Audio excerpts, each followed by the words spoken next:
জনকল্যাণের বাজেটে গুরুত্ব অর্থ উপদেষ্টার, রেখে যেতে চান সংস্কারের চিহ্ন, চ্যালেঞ্জিং বলছেন অর্থনীতিবিদরা।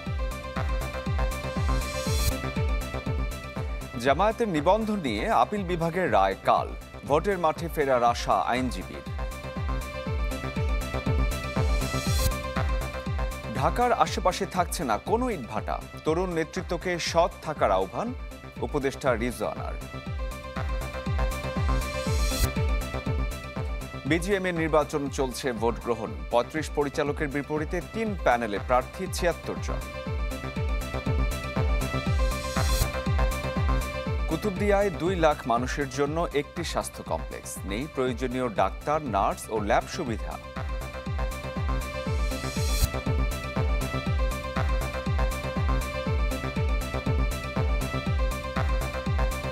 আপনাদের সবাইকে আমন্ত্রণ জানাচ্ছি চ্যানেল 24 এর দুপুর ১টার খবরে। শুনছিলেন প্রেসিডেন্সি ইউনিভার্সিটি সংবাদ শিরোনাম। পুরো আয়োজন জুড়ে আমি শরীফুল হক সাথে আছি। শুরুতেই ২০২৫-২০২৬ অর্থ বছরের বাজেটের খবর।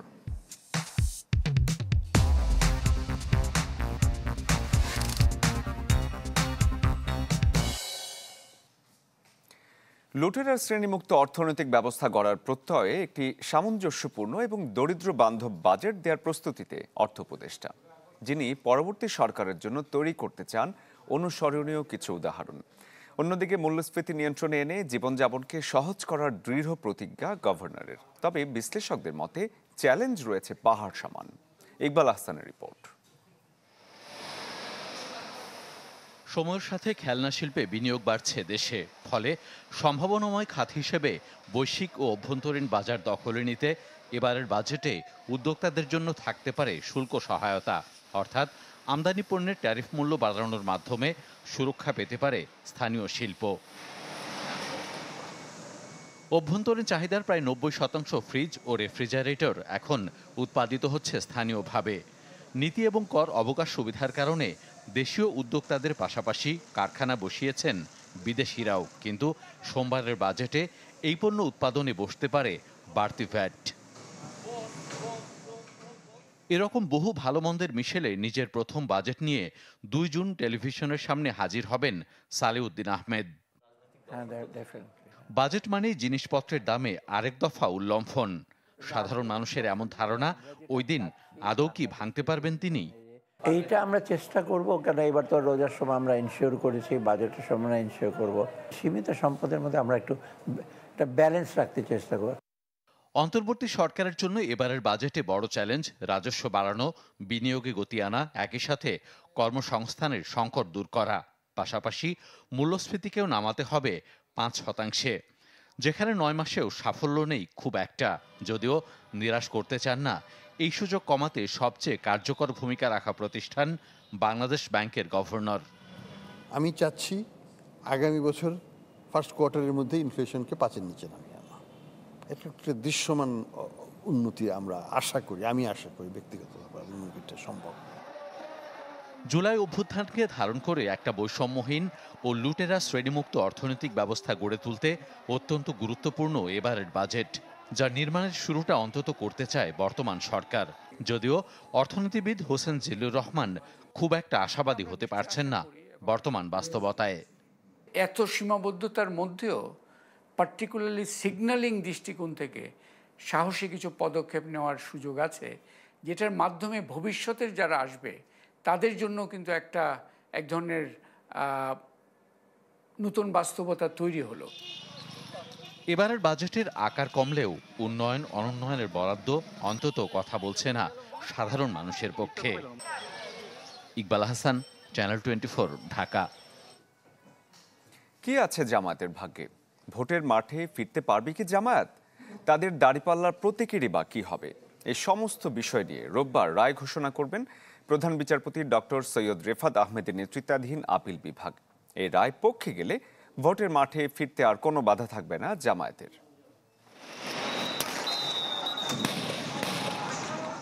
ছাত্র জনতার কোটা বিরোধী আন্দোলনকে জামাতের আন্দোলন উল্লেখ করে গেল ১ আগস্ট জামাতকে নিষিদ্ধ করে আওয়ামী লীগ সরকার। এরপর ৫ আগস্ট শেখ হাসিনা সরকারের পতনের পর প্রকাশ্যে জামাত রাজনীতিতে আসলেও দলটির নিবন্ধন নেই। রাজনীতির মাঠে সক্রিয় জামাত তাই ভোটের হিসেবেও ইসির নিবন্ধনের হিসেবের বাইরের দল। যেহেতু সর্বোচ্চ আদালতের রায়ের ভিত্তিতে জামাত নিবন্ধনের বাইরে ছিল, কাজেই দলটি আইনি লড়াইয়ের সিদ্ধান্ত নেয়। রোববার জামাতের ভাগ্য নির্ধারণের রায় দেবেন আপিল বিভাগ। এ রায়ের উপর নির্ভর করছে জামাতের ভোটের মাঠে ফেরা। আমরা প্রত্যাশা করি যে জামাত ইসলামীর রেজিস্ট্রেশন আদালতের রায়ে আমরা ফেরত পাব এবং হাইকোর্ট ডিভিশন রেজিস্ট্রেশন বা নিবন্ধন ক্যান্সেল করে যে রায় দিয়েছিলেন, মেজরিটির রায়, আমরা প্রত্যাশা করি আমাদের আপিল বিভাগ এই রায়টি বাতিল ঘোষণা করবেন। 2008 সালের 4 নভেম্বর জামাত ইসলামীকে সাময়িক নিবন্ধন দিয়েছিল ইসি, কিন্তু এই নিবন্ধন নিয়ে বাংলাদেশ তরিকত ফেডারেশনের তৎকালীন সেক্রেটারি জেনারেল সৈয়দ রেজাউল হক চাঁদপুরী সহ 25 ব্যক্তির করা এক রিটের প্রেক্ষিতে 2013 সালে জামাতের নিবন্ধন অবৈধ বলে রায় দেন হাইকোর্ট। তবে চূড়ান্ত নিষ্পত্তির আগেই এই রায়কে ভিত্তি ধরে ইসি জামাতের নিবন্ধনকে বাতিল করে দেয়। জামাতের আইনজীবী বলছেন সেটা অন্যায় ছিল, তবে রোববার প্রতীক হিসেবে জামাত দাঁড়িপাল্লা পাবে কিনা তারও সিদ্ধান্ত আসবে। যে প্রক্রিয়ায় প্রতীকটিকে এখান থেকে সরিয়ে দেওয়া হয়েছে সেটি ছিল ফুল কোর্টের একটি রেজলিউশনের মাধ্যমে। আমরা মনে করি ফুল কোর্টের একটি বিশেষ এজেন্ডা হিসেবে এটি উপস্থাপন করা হয়েছিল। সেই জন্য আমরা প্রত্যাশা করি যে এই বিষয়টিও আমাদের আপিল বিভাগ একটি অবজারভেশন বা পর্যবেক্ষণ প্রদান করবেন, যেন নির্বাচন কমিশন এই ব্যাপারে সঠিক সিদ্ধান্তে উপনীত হতে পারে। জামাতের নিবন্ধন মামলায় আগের সেই অবস্থানে নেই নির্বাচন কমিশনও। ইসি আপিল বিভাগকে জানায় তারা এই ইস্যুতে তাকিয়ে আছেন সর্বোচ্চ আদালতের দিকে। এখন আমরা আপিল ডিভিশনের জাজমেন্ট অপেক্ষা করছি। আপিল ডিভিশন থেকে জাজমেন্ট হবে, আমরা সেটাই কমপ্লেন করব। মাসুদুর রহমান, চ্যানেল 24, ঢাকা। 4 দিনের জাপান সফর শেষে দেশের পথে প্রধান উপদেষ্টা ডক্টর মোহাম্মদ ইউনূস। স্থানীয় সময় সকাল 11:20 জাপান ছাড়েন তিনি। সফরের প্রথম দিন নিক্কেই ফোরামের ফিউচার অব এশিয়া সম্মেলনে যোগ দেন সরকার প্রধান। এরপর জাপানের প্রধানমন্ত্রী শিগেরো ইশিবার সঙ্গে দ্বিপক্ষীয় বৈঠক করেন তিনি। সফরে জাপানের বিভিন্ন পর্যায়ের অনুষ্ঠানে অংশ নেন সরকার প্রধান। দুই দেশের মধ্যে 6টি সমঝোতা স্মারক সই হয়, যার অধীনে বাংলাদেশকে মোট $1.063 বিলিয়ন মার্কিন ডলার দেবে জাপান। গেল 28 মে 4 দিনের সফরে জাপান যান প্রধান উপদেষ্টা ডক্টর মোহাম্মদ ইউনূস।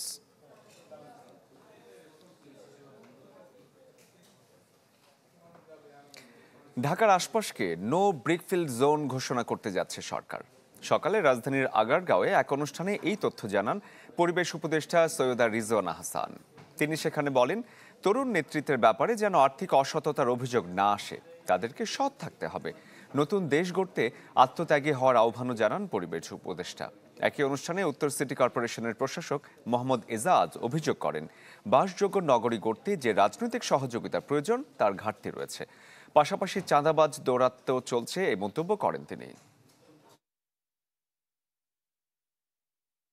আমরা ঢাকার আশপাশটাতে নো ব্রিকফিল্ড জোন ঘোষণা করতে যাচ্ছি। সেইখানে আমাদের রাজনৈতিক সাহায্য লাগবে। তখন আপনারা এসে বললেন না যে ইট কোথায় পাবে, দূষণ নিয়ন্ত্রণ করে জিগজ্যাগ দেন, এগুলো কিছু হয় না। কিন্তু স্থানীয় রাজনৈতিক যে নেতৃবৃন্দ আছেন তারা আমাদেরকে এই ওয়েস্ট কালেক্ট করতে দিবে না, এবং তারা এলাকায় গিয়ে বাসায় গিয়ে বলছে যে টাকা ওয়েস্ট কালেক্ট হোক আর না হোক আমাকে 500 টাকা করে দিতে হবে পার বাড়ি থেকে, নইলে আমরা ময়লা এনে বাড়ির সামনে ঢেলে দেবো। দর্শক, এবারে ঈদে বাড়ি ফেরার খবর। হাতে গুনে আর 5 থেকে 6 দিন বাকি আছে পবিত্র ঈদুল আজহার। ইতিমধ্যে ঈদ যাত্রায় ট্রেনে করে ঘরে ফিরতে শুরু করেছেন মানুষজন। আরো বিস্তারিত খবর জানাতে কমলাপুর রেল স্টেশন থেকে এই মুহূর্তে আমাদের সাথে সরাসরি যুক্ত হয়েছেন সহকর্মী আশরাফুল আলম আকাশ। আকাশ, ঈদ যাত্রা কেমন চলছে শুরুতে এটি জানাবেন, পাশাপাশি ট্রেনগুলো কি সময় মতো ছেড়ে যাচ্ছে কিনা, আর গত ঈদের তুলনায় এই বছর কোনো ভোগান্তি আছে কিনা?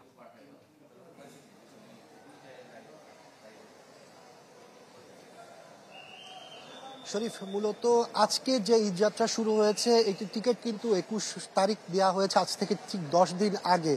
ঈদযাত্রা উপলক্ষে আমরা প্রতিবারই দেখেছি 10 দিন আগে কিন্তু এই টিকিটগুলো দেওয়া হয়। মূলত অনলাইনে বেশিরভাগ টিকিট সেল হয়ে যায়, যে কারণে যাত্রীরা কিন্তু টিকিট কাউন্টার এসেও খুব একটা টিকিট সংগ্রহ করতে পারেন না। তবে এখন পর্যন্ত কোনো ধরনের ভোগান্তি ছাড়াই যাত্রীরা কিন্তু আমরা দেখছি যে তাদের যে যাতায়াত সেটি করতে পারছেন। এখানে যেসব যাত্রীরা এসেছেন তাদের সাথেও আমরা কথা বলেছি, তারা যেটি বলছেন খুব বেশি বিলম্ব করছে না কোনো একটি ট্রেন, নির্দিষ্ট সময়ে কিন্তু এখন পর্যন্ত প্রত্যেকটি ট্রেন এখান থেকে ছেড়ে যাচ্ছে।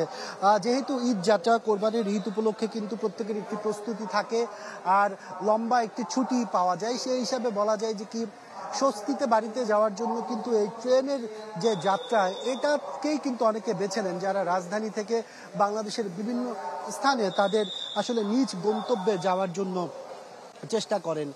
সেই হিসাবে বলা যায় যে রেলের সার্বিক যে নিরাপত্তা, সে ব্যবস্থাটিকেও জোরদার করা হয়েছে। রেল কর্তৃপক্ষ যেটি জানিয়েছেন, ঈদ যাত্রাকে আরও স্বস্তিময় করার জন্য প্রতিনিয়ত যে আন্তনগর ট্রেনগুলো ছেড়ে যায় সেগুলোর পাশাপাশি কিন্তু আরও 10টি বিশেষ ট্রেন কিন্তু এই ঈদ যাত্রা উপলক্ষে দেওয়া হয়েছে। আর এই 10টি বিশেষ ট্রেনও কিন্তু যাত্রীদের সুবিধার্থে কিন্তু যে নির্দিষ্ট সময় আছে এবং যে গন্তব্য আছে সেই গন্তব্য অনুযায়ী কিন্তু ছেড়ে যাচ্ছে। যেটি আজকে সকাল 6টায় রাজশাহীর উদ্দেশ্যে যে ট্রেনটি ছেড়ে গিয়েছে সেটির মাধ্যমে কিন্তু আজকের এই ঈদ যাত্রার আনুষ্ঠানিক যে যাত্রা সেটি মূলত শুরু হয়েছে। বলা যায় এখন পর্যন্ত যাত্রীদের যে নির্বিঘ্ন যাত্রা সেটি কিন্তু হয়েছে। কোনো ধরনের বিলম্বের যে ঘাটতি আমরা অন্যান্যবার দেখে এসেছি, এখন পর্যন্ত সেই ধরনের কোনো কমপ্লেন কিন্তু যাত্রীদের থেকে আসেনি। এ ছিল এখান থেকে সর্বশেষ পরিস্থিতি। শরীফ। আকাশ, ধন্যবাদ আপনাকে। দর্শক, কমলাপুরে ঈদ যাত্রার খবর জানাচ্ছিলাম আপনাদের। দর্শক, চলছে পোশাক শিল্প মালিক এবং রপ্তানিকারকদের সংগঠন বিজিএমইএর দ্বিবার্ষিক নির্বাচন। আজ ভোট গ্রহণ চলছে, বিকেল 5টা পর্যন্ত টানা চলবে। সেখানে রয়েছেন সহকর্মী রাকিব হোসেন, তিনি আমাদের সাথে যোগ দিয়েছেন। রাকিব, নির্বাচনের সবশেষ খবর আপনার কাছে জানতে চাই।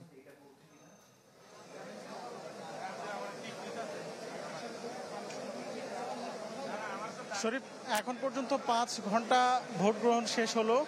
এই 5 ঘন্টায় ঢাকাতে 40% ভোট পড়েছে, যেখানে মোট ভোটার 1561 জন, এবং চট্টগ্রামে সেটা 46%, অর্থাৎ সেখানে মোট ভোটার হচ্ছে 303 জন। তো এখন পর্যন্ত আমরা এখানে একটা নির্বাচনী যে আমেজ সেটা লক্ষ্য করছি। যারা ভোটার আছেন তারা আসছেন, ভোট দিচ্ছেন এবং ভোট দেওয়ার পরে তারা কিন্তু এখন শুভেচ্ছা বিনিময় করছেন তাদের যে সহকর্মীরা আছেন।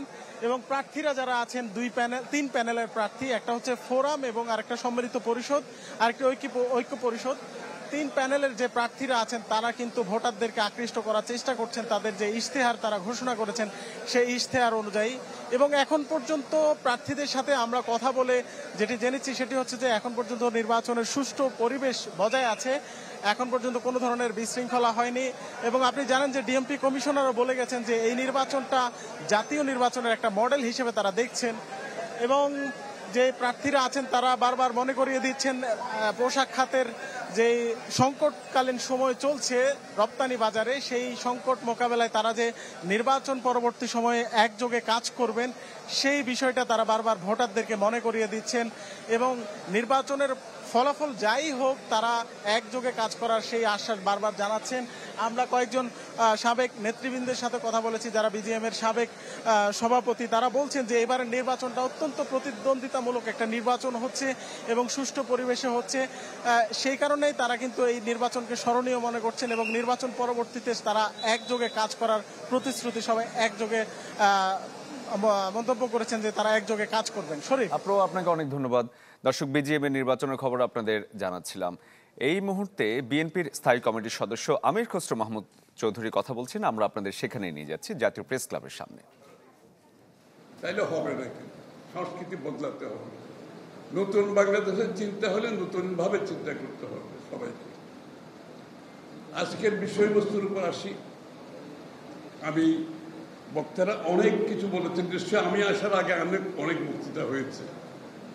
জিয়া রহমান সাহেবের উপরে বলতে গেলে এটা একটি দীর্ঘ ইতিহাস। যিনি শুধু রাজনীতিবিদ ছিলেন না, উনি সেনাপতি ছিলেন, উনি স্টেটসম্যান ছিলেন, উনি সংস্কারক ছিলেন, উনি একটি জাতিকে ঐক্যবদ্ধ করার একটা প্রতীক ছিলেন। ওনার রাজনীতির মূল বিষয় যেটা হচ্ছে, যেটা দিয়ে উনি শুরু করেছেন, যে উনি শুরুতেই বুঝতে পেরেছেন একটি দ্বিধাবিভক্তি জাতি কোনোদিন সামনের দিকে এগোতে পারে না, অর্থাৎ জাতিকে ঐক্যবদ্ধ করা। ওনার প্রথম কাজ ছিল জাতিকে ঐক্যবদ্ধ করা, এবং সেটার জন্য বাংলাদেশের জাতীয়তাবাদটা কিন্তু শুধু একটা কথার কথা না, এটা হচ্ছে জাতি ধর্ম নির্বিশেষে, সংস্কৃতি ইতিহাস ভাষা নির্বিশেষে পাহাড়ি সমতল নির্বিশেষে একটি ঐক্যবদ্ধ জাতি, অর্থাৎ দর্শক, শহীদ প্রেসিডেন্ট জিয়াউর রহমানের 44তম মৃত্যুবার্ষিকী উপলক্ষে একটি অনুষ্ঠানে বিএনপির স্থায়ী কমিটির সদস্য আমির খসরু মাহমুদ চৌধুরী বক্তব্য রাখছিলেন। তার বক্তব্যের খানিকটা এতক্ষণ আপনাদের সরাসরি দেখাচ্ছিলাম প্রেস ক্লাব থেকে। দ্বীপের মানুষের চিকিৎসা সেবায় রাষ্ট্রের অবহেলা যেন এক নীরব বিপর্যয়। কুতুবদিয়ায় লাখো মানুষের চিকিৎসার জন্য একটি মাত্র উপজেলা স্বাস্থ্য কমপ্লেক্স আছে, আর যেটিও চলছে কোনো রকমে। নেই প্রয়োজনীয় ডাক্তার, নার্স কিংবা ল্যাবরেটরি সেবা। দ্বীপ অঞ্চলের সমস্যা এবং সম্ভাবনা নিয়ে আশরাফুল আলম আকাশের ধারাবাহিক প্রতিবেদনের আজ দেখুন পঞ্চম পর্ব। ক্যামেরায় ছিলেন সবুজ হোসেন। দুর্যোগ, দুর্বিপাক আর নানা সমস্যায় বয়ে চলে সাগরবেষ্টিত কুতুবদিয়া দ্বীপবাসীর জীবন। সেই জীবন যখন রোগ শোকে ভীষণ সংকটাপন্ন হয়ে পড়ে, তখন হাতের কাছে ভালো চিকিৎসা সেবা পাওয়াটাও যেন দুঃস্বপ্ন। যা হারে হারে টের পাওয়া যায় উপজেলা স্বাস্থ্য কমপ্লেক্সের ভেতরের চিত্র দেখলে। বেহাল চিকিৎসা সেবায় চাপা আর্তনাদ রোগীদের মাঝে। কিছু ডাক্তারকে 1 থেকে 2 বার বললে বিরক্ত বোধ হয়। স্যার শোনান না, একটু বিরক্ত হয় না, এরকম অনুরোধ করে বলতে হয়। কোনো একটা ডাক্তারও আসেনি, ওখানে নার্স আছে, নার্সের সেবা দিছে আর কি। উপজেলার 2 লাখ মানুষের জন্য এই একটিমাত্র স্বাস্থ্য কমপ্লেক্স। নামে 50 শয্যার হলেও 19 শয্যা দিয়েই চলছে কার্যক্রম। আর 27 জন চিকিৎসকের মধ্যে আছেন মাত্র 10 জন। তাছাড়া 29টি নার্সের পদ থাকলেও আছেন 6 জন। লোকবল সংকটে বন্ধ এক্স-রে সহ বিভিন্ন পরীক্ষা নিরীক্ষা। এমার্জেন্সি রোগী হলে আরো অনেক ঝামেলা বাড়ে, সবসময় বোট পাই না, তাহলে এরকম অনেক রোগী মারাও গেছে। বালাগ্য ডাক্তার থাকিলে, নার্স থাকিলে, হ্যাঁ, আর তো আর কুতুব দিয়ে অনেকে কি জানা পড়ে। হাসপাতাল কর্তৃপক্ষ বলছে 172টি পদের মধ্যে জনবল আছে মাত্র 69 জন। রোগীর চাপ সামলাতে একজনকে করতে হচ্ছে 3 জনের কাজ। গেল জানুয়ারি থেকে বন্ধ সিজারিয়ান সহ এনআইসিইউ সেবা। নামমাত্র চিকিৎসা সেবা দিচ্ছে উপজেলার এই স্বাস্থ্য কমপ্লেক্সটি। অপারেশন থিয়েটার থাকলেও গত 5 মাস ধরে ডাক্তার ও লোকবল সংকটের কারণে তা বন্ধ রয়েছে। এতে করে গর্ভবতী মায়েদের জীবনের ঝুঁকি নিয়ে সমুদ্র পাড়ি দিয়ে যেতে হচ্ছে কক্সবাজার অথবা চট্টগ্রামে। ইমার্জেন্সিতে অনেক খারাপ পেশেন্ট আসে, তখন আমাদের ওয়ার্ড ফেলে সম্পূর্ণ মানে ওখানে গিয়ে কাজ করতে হয়। সেই সময় ওয়ার্ডেও অনেক পেশেন্ট খারাপ হয়ে যায়, তখন দুদিকে সামলানো আমাদের আরও বেশি কষ্ট হয়। আর ওয়াটার অ্যাম্বুলেন্স থাকলেও জনবল ও জ্বালানির অভাবে সেটিও বন্ধ দীর্ঘদিন। স্বাস্থ্য ব্যবস্থা মূলত ডাক্তার, নার্স এবং মিডওয়াইফের উপর নির্ভর করে। মিনিমাম যদি আমাদের 50% থাকতো, আমরা যথার্থ সেবা দিতে পারতাম। এখন গুণগত সেবা দিতে আমাদের অনেক কষ্ট হচ্ছে। আমাদের একজন মেডিকেল অফিসার টান 48 ঘন্টা ইমার্জেন্সি ডিউটি করে। HGSP প্রকল্প, এই প্রকল্পটি গত নভেম্বরের দিকে শেষ হয়ে যায়। বিষয়টি আমার গোচরে আসার সাথে সাথে আমি সেপ্টেম্বরে যখন জয়েন করি, তারপর আমি সাথে সাথে অক্টোবরে সরকারকে এটা অবহিত করেছি। যত তাড়াতাড়ি সম্ভব আইএসও প্রকল্পের মাধ্যমে কুতুবদিয়ার স্বাস্থ্যসেবা নিশ্চিতের আশ্বাস কক্সবাজার জেলা প্রশাসকের। আশরাফুল আলম আকাশ, চ্যানেল 24, কুতুবদিয়া, কক্সবাজার। এবারে সিঙ্গার বেকর শোর জন্য কোরবানির হাটের খবর।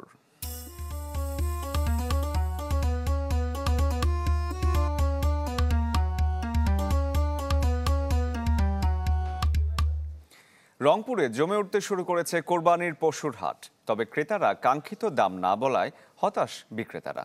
আর ক্রেতাদের দাবি, হাট ঘুরে যাচাই বাছাই করে তবেই কিনবেন পছন্দের কোরবানির পশু। বেচাকেনা নির্বিঘ্ন করতে প্রয়োজনীয় ব্যবস্থার কথা বলছে প্রাণী সম্পদ অধিদপ্তর।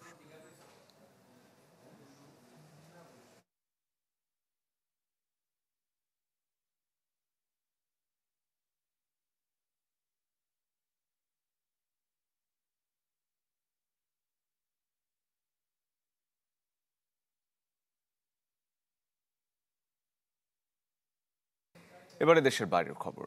গাজায় থামছে না ইসরায়েলি আগ্রাসন। একদিনে জায়নবাদীদের হামলায় প্রাণ গেছে অন্তত 30 ফিলিস্তিনির। অবরুদ্ধ উপত্যকাটির দেইর আল বালা জাবালিয়াতে হামলা চালায় ইসরায়েলি সেনারা। প্রাণ যায় বেশ কয়েকজনের। খান ইউনিসেও চালানো হয় হামলা। হতাহত হন আরও কয়েকজন। এর মধ্যে উপত্যকাটিতে স্থল অভিযান আরও বাড়িয়েছে নেতানিয়াহু বাহিনী। উত্তর গাজার 5টি এলাকার বাসিন্দাদের জোরপূর্বক বাস্তুচ্যুতির আদেশ জারি করা হয়েছে। জাতিসংঘ বলছে, গেল 2 সপ্তাহে গাজায় প্রায় 2 লাখ মানুষ বাস্তুচ্যুত হয়েছেন।